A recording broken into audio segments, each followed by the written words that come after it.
red seasons in the sun, but the wine and the song like...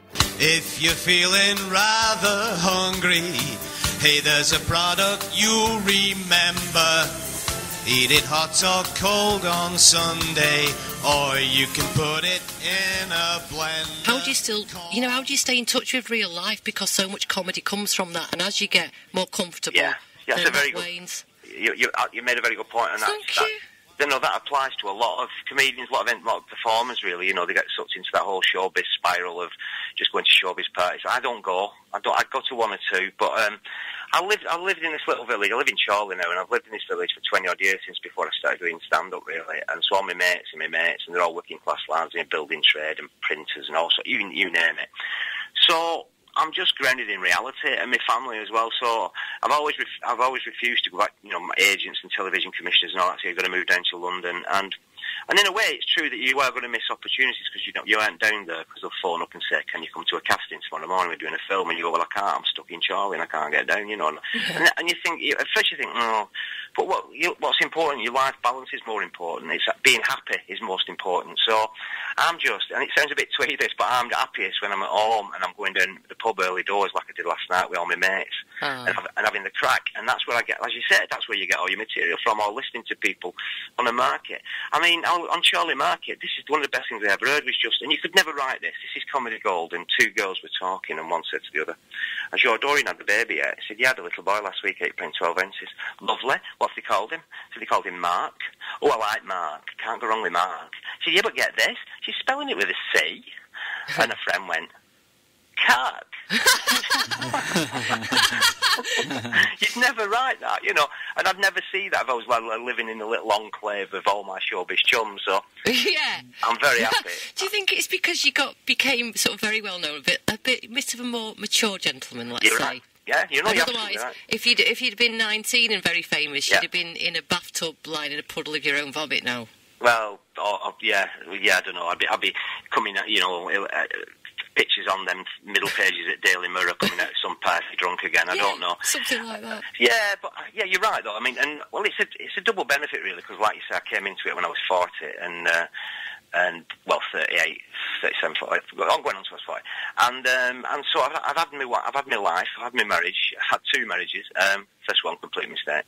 I actually said, "Will you carry me?" She misunderstood me completely, and I was drunk. I was drunk. So I've had the kids, I've had the growing up, I've had the schools, I've had loads of memories and life experience to use in my comedy, which is one benefit. But also I've sort of got perspective, I think. So I mean, I know I've said it a dozen times during this interview, but I worked in the NHS, so I did on-call, I did emergency on-call. I was up all night cross-matching blood, helping as part of a team, like saving lives and stuff, and nobody ever stuck their head in the lab in the morning and went, "Hey, Dave, well done, mate," ever, And so you've got all that to go with this, but you've got to keep it in perspective. It's good making people laugh, but it's not like getting called up, is it? It's not like a proper job.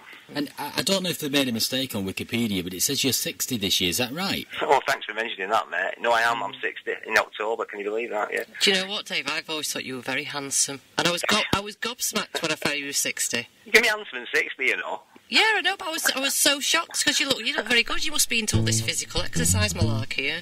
Well, I do gym it. I hate doing the gym, but I mean, I force myself to do a couple of times a week. And when I'm on tour, I don't drink. I love a pint. That's my one device. I've never smoked, and I do like a pint with the lads, and that's the thing that puts it on you. So if I'm touring, like I've got 4 nights from tonight, so I'll not have a drink. So what's the future hold? What else have you got planned? What have you not done yet? You're such a Renaissance man, Dave. What's left? It's quite. Well, I know I'd be greedy, wouldn't I? I always say that. I think I've done. God, I've had a brilliant career in the NHS, and I've done so much in the years since. In comedy, I've been very lucky to be. As one door is closed, like when Phoenix Nights went, I got 8 or 10 cats, and then I got Bullseye, and then I got the Boot Club, and a few, and I had Dead Man Weds that I wrote on telly, and Magnolia that I wrote on telly. And it's just, you think, well, I'd be greedy to want anything else, but phone keeps ringing, so I'm writing a sitcom. We've just had a script commission from the BBC, me and Neil, who wrote Phoenix Nights with Peter.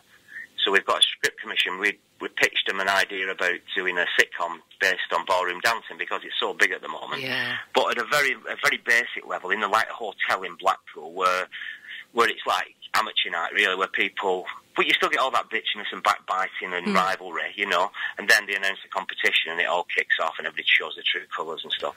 I'm writing a short film with a lad I'm mentoring from Cumbria. We're hoping to get that film for a film festival at the end of the year, and I've got meetings with the BBC on. No, it's just brilliant, you know, and I'm just keep the family together and keep happy and just keep going in a pub with my mates, you know. That's my life, really.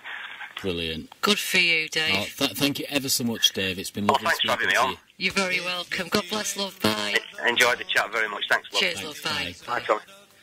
Remember, eat it hot or cold on Sunday, or you can put it in a blender. Corned beef with chips or with salad, it's corned beef. Even Buckingham Palace eats corned beef. Hey, why don't you try corned beef hash? This is Radio Furness. Radio Furness, broadcasting to Furness and the world.